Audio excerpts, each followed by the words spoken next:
for a guy that never played receiver before you got to college, seems to be working out pretty well for you. Yeah. Yeah, I mean, I owe that to, the coaching staff really trusting in me and just helping me develop Coach Brown and Coach Gino and, them, just really, teach me how to be a receiver, just how to be a football player. So, I owe it to them. Was there anything in tape that you thought, man, maybe we take the top off these guys a little bit? Yeah, they played a lot of quarters for a match.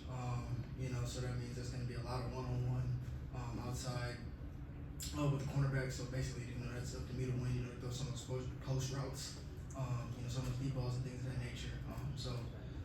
But yeah, just film, seeing a lot of quarters, a lot of man, basically.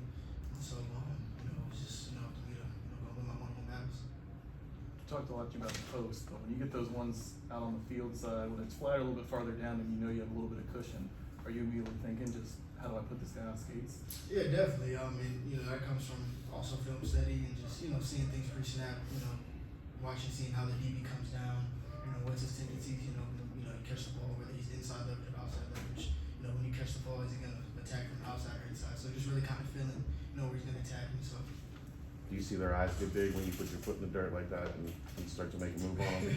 Yeah, today they were definitely skating out. You hear the coach on the sideline, really telling them to get out and just really key in. So, definitely seen a lot of that today.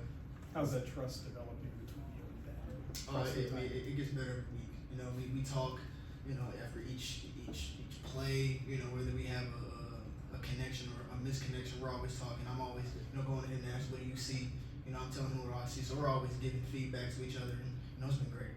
What's it like having such a big day against an All-American DB like Taiwan Mullen? Yeah, I'm blessed. It's crazy. He used to be he was my host when I actually went to Indiana, and he walked me around. But yeah, it was good going against him. Good talent, and I'm just blessed. I know the second half was a bit of a struggle back here, but the offense was obviously dynamic and awesome in the first half. How well do you feel like this group is really growing together since week one and just gelling together as a crew? Yeah, I think we just got to continue to trust each other. Trust each other to do our jobs, and we'll continue to grow and be explosive, be where we want to be. What do you feel like they might have done different in the second half to slow you guys down a little bit? I know personally, when as far as what I was saying, they played a little bit more kind of cover two, a little bit kind of had a safety over top, a lot of wall techniques, and kind of bracketing a little bit, and then up front, they talking to some of the offensive line, I guess they said there was a lot of linebackers filling some gaps, pretty well, and I know Indiana has some really nice linebackers, so I guess that was credit to them just doing their job and just filling those gaps. Coach said he doesn't really tease you about cornerback anymore. Does it feel good to have him kind of leave that in the past? Yeah, he does every now and then when we do some kickoff. It's joking now, but he was serious. Yeah, no. He doesn't get on me as much, but anytime we do kickoff drill and we got a difference and we got to get leverage on the DB, so you got to basically become the tackler. He's always like, don't do it too good. Don't look too good doing it. No matter to get you up here on defense. So, but yeah, he hasn't not as much. So. As a gunner expert, how much have you helped Drew, and where's Drew at coming along, kind of filling that other side for you? Yeah, he's coming along real well, really getting his feet wet, just getting on the field first and foremost. That's how you gain trust in this program, special teams. That's how I was telling him, you're earning your stripes right now. You know what I'm saying? And so just seeing him develop, giving him tips and things of that nature, and really being a guy we can trust to put out there, because we always try to be the best punt team in the nation, and just seeing him develop. And there's times where I got beat a couple times, and DB did a good job, and he was down there making a play. So just really knowing you can trust somebody that if you make a mistake, he's gonna have it back. So it's good. Good to see him get a hit like Tyler, that. Definitely.